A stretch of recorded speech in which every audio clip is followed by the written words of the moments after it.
հոգատար եղիր քո հանդեպ։ Եթե դու բավարար չես քնում, առողջ չես սնվում, չունես ֆիզիկական ակտիվություն, չես ժպտում ինքդ քեզ եւ մարդկանց, ապա քո կյանքը դառնում է մեխանիկական գոյություն։ Մարդը ամբողջական է, երբ իր հոգին, միտքը եւ մարմինը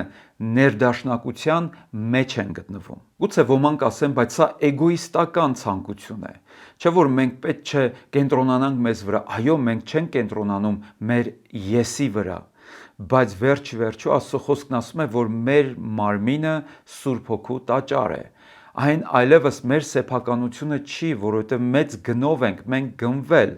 հետևաբար մեր մարմիններն անգամ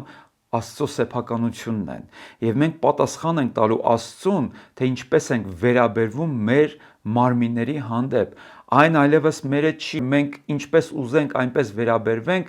դա չի կարող լինել։ Մենք պետք է Աստծուց թույլտվություն վերցնենք, որովհետև նրան ենք հաշիվ տալու, չէ՞ որ նա գին վճարեց մեր մարմնի համար, եւ մենք պետք է շատ նրբանկատ վերաբերվենք, շատ զգույշ լինենք մեր մարմնի հանդեպ։ Այսօր մտածում եմ հետևյալը, որ ինչպիսին է մարդու վերաբերմունքը Աստծո հանդեպ, նա սկզբից քայքայում է իր մարմինը,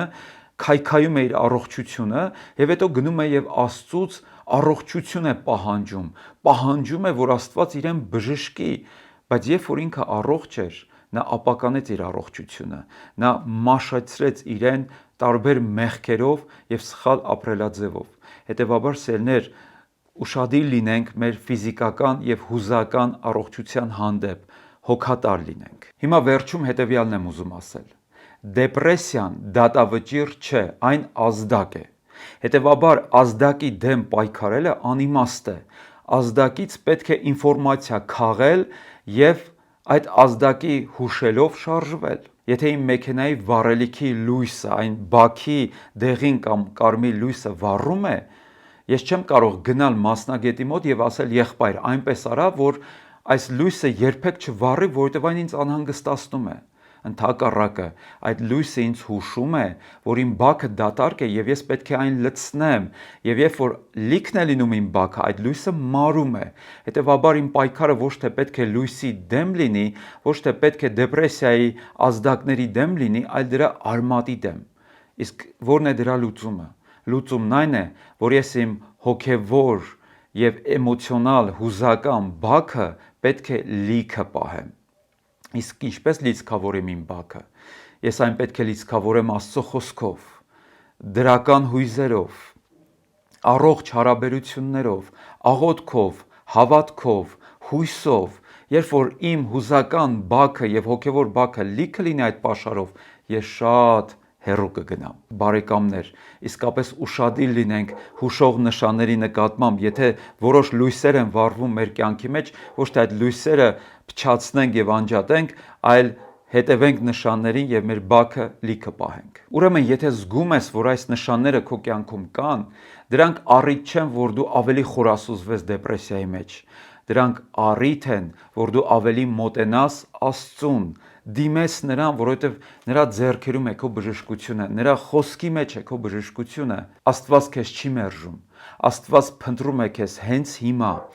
Եվ այն, որ դու հիմա դիտում ես այս տեսանյութը, դա եւս ակնարկ է, որ Աստված իսկապես թակում է քո սրտի դուռը եւ նա ցանկանում է ներս գալ եւ կարգի բերել քո կյանքը։ Ուրեմն եկեք ամփոփենք։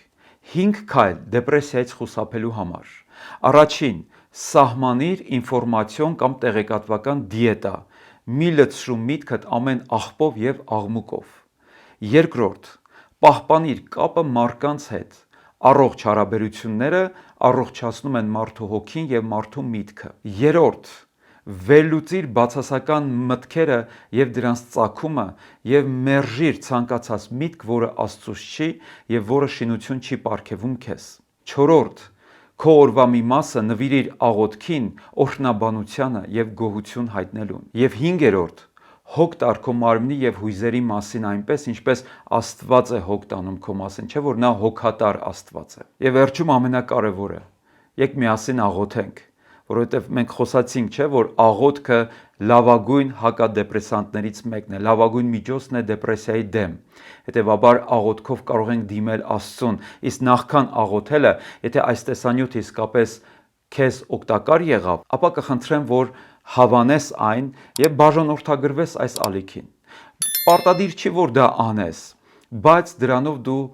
օգտակար կլինես, որ այս նյութը շատ ավելի լայն լսարանին հասանելի լինի եւ ինչու չէ, գուցեև հենց քո միջոցով ինչ որ մեկն էլ բժշկություն ստանա։ Իսկ հիմա աղոթենք։ Սիրելի երկնային Հայր, քեզ ենք դիմում քո որդի Հիսուս Քրիստոսի անունով։ Դու ես ամենայն ուրախության, կյանքի եւ խաղաղության ակն ու աղբյուրը։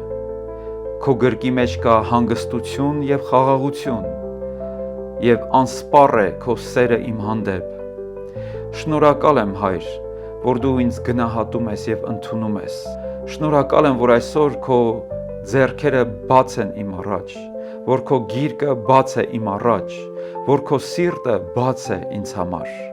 Շնորհակալ եմ, որ դու ինձ չես մերժում, այլ ինձ ընդունում ես եւ ինձ բժշկում ես եւ ինձ կյանք ես տալիս։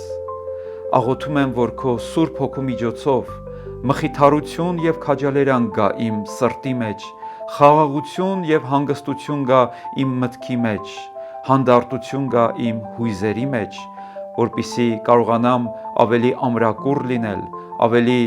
քաջ լինել եւ ավելի զորացած հավատքով։ Շնորհակալ եմ, որ դու հենց հիմա մատակարարում ես քո զորությունը ինձ եւ ազատում ես ինձ դեպրեսիայի ճիրաններից, հանում ես ինձ դեպրեսիայի մութ եւ խավար սենյակից եւ տանում ես ինձ դեպի քո լույսը, դեպի քեզ հետ հաղորդակցվելու վայրը։ Եվ շնորհակալ եմ քեզ, որ ինձ կյանք ես տվել, ոչ թե չարչարվելով եւ տանջվելով ապրեմ այս երկրի վրա, այլ այս կյանքը իր բոլոր դժվարություններով հանդերձ վայելեմ եւ շնորհակալ լինեմ քեզ։ Աղոթեցի Տեր Հիսուս Քրիստոսի անունով։ Ամեն։